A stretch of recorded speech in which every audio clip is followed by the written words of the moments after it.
কেমন আছো বন্ধুরা? আমি গৌরব চ্যাটার্জি, আমি একজন সাইকোলজিস্ট। আজকে শুরু করব প্রাচীন ভারতের একজন বিখ্যাত রাজনীতিবিদ ও অর্থশাস্ত্রবিদ চাণক্য। চাণক্য ছিলেন সম্রাট অশোকেরও পুরনো আগে সম্রাট অশোকের যিনি ঠাকুরদা ছিলেন, গ্র্যান্ডফাদার, চন্দ্রগুপ্ত মৌর্য, প্রাচীন ভারতের। তিনি এখন যেটা ভারতের বিহার প্রান্ত, তার রাজা ছিলেন, সম্রাট, এবং তার মন্ত্রী ছিলেন চাণক্য, এবং বিখ্যাত লোক ছিলেন সেই সময়, দারুণ রাজনীতিবিদ। তিনি একটি জায়গায় বলেছেন যে তোমার অনুভূতি তোমার ঈশ্বর। তোমার অনুভূতি মানে তুমি যেমন অনুভূতি তোমার ভেতরে রাখবে, সেরকমই তুমি নিজের জীবন পরিচালনা করবে, এটাই তার বলার উদ্দেশ্য।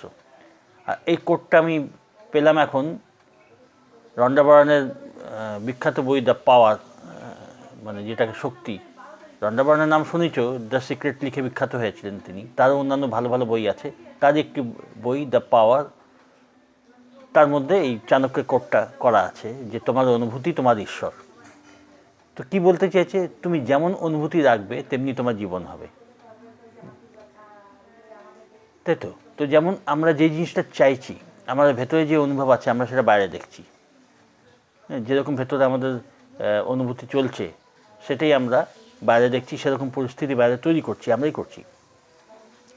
তো এখানে বলা হচ্ছে যে রন্ডা বরণ যেটা উল্লেখ করেছে যে যখন আমাদের পরিস্থিতি আমরা বাইরে দেখছি, আমরা পরিবর্তন করতে পারি, আমাদেরই তৈরি, আমাদেরই অনুভব বাইরে আমরা দেখতে পাচ্ছি।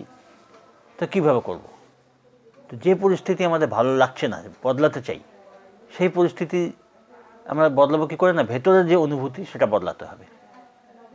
কীভাবে? না, সেই পরিস্থিতির উল্টো পরিস্থিতি আমাদের তৈরি করতে হবে। এটাই হলো সৃষ্টির প্রক্রিয়া, ম্যানিফেস্টেশন।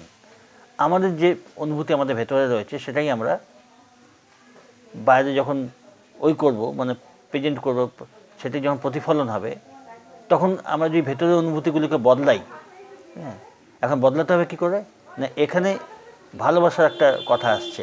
যেই জিনিসটা আমরা ভালোবাসি, আমি সেই জিনিসটা চিন্তা করব।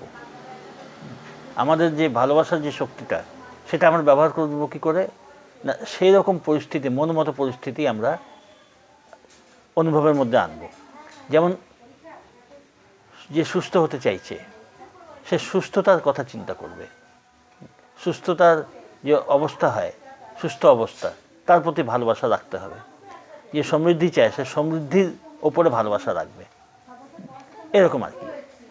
এর মধ্যে একটা জিনিস মানুষ ভুল কী করে, না আমি অসুস্থতা চাই না এইভাবে চিন্তা করে, ভাবে পজিটিভ চিন্তা করছি, হ্যাঁ আমি দারিদ্রতা চাই না, এটা পজিটিভ চিন্তা। কিন্তু আমাদের ফোকাসটা কোথায় থাকছে? না দারিদ্রতা, ফোকাসটা কোথায় থাকছে? না অসুস্থতা, যে আমরা অসুস্থতা চাই না। যেখানে চিন্তা করা উচিত, বলা উচিত যে আমরা সুস্থতা চাই, আমরা সমৃদ্ধি চাই। তো এইখানে যে বলছেন যে কি চাই, ফোকাসটা আমাদের সেইখানে রাখতে হবে। কি চাই না সেটা দরকার নেই।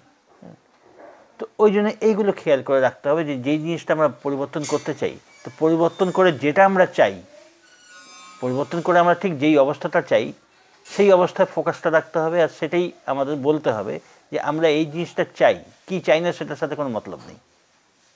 এইভাবে আমাদের চিন্তাগুলোকে শিফট করতে হবে, চেঞ্জ করতে হবে। তবে কি ভেতরের অনুভূতি চেঞ্জ হবে, আর যেটা আমরা চাই সেটা তখন আমরা বাইরে দেখতে পাবো আস্তে আস্তে। পরিবর্তন একটু আস্তে আস্তে হয়, আমাদের অবচেতন মন সেগুলো নেয়। যখন নেয় তখন তার ডিলে হয়ে প্রজেকশন, ডিলেড প্রজেকশন বলে এটাকে, আস্তে আস্তে ওটা হয়। মানে আমরা যেটা এখন দেখছি, এই অবস্থা করছি, সেটা আমাদের অবচেতন মনে আগে থেকে তৈরি, সেটা এখন দেখছি। তো এখন যে অবস্থা ভেতরে আমরা তৈরি করব, আমরা যেরকম অনুভূতি যেরকম চলছে ভেতরে, সেটা যখন পরিবর্তন করব, তখন একটু ডিলে হয়ে সেটা বাইরে প্রজেক্ট হবে, কিছু সময় লাগে। তো এইটাই ব্যাপার। আর যারা এই জিনিস নিয়ে আরও জানতে চাও, এর ট্রেনিংও চাও, তো সেটা আমার কাছে অ্যাভেলেবল আছে। হোয়াটসঅ্যাপের মাধ্যমে আমি এই কোর্সগুলো এখন দিচ্ছি। তো তোমরা যারা এই নিয়ে গাইডেন্স চাও তারা যোগাযোগ করতে পারো। আর হোয়াটসঅ্যাপ নম্বর আছে, তোমরা তাতে মেসেজ করে যোগাযোগ করতে পারো। আর ভিডিওগুলো দেখতে থাকো, ভিডিওগুলো দেখে অনেক কিছু জানা যায়। আর প্র্যাকটিস করতে থাকো, সঙ্গে থাকো।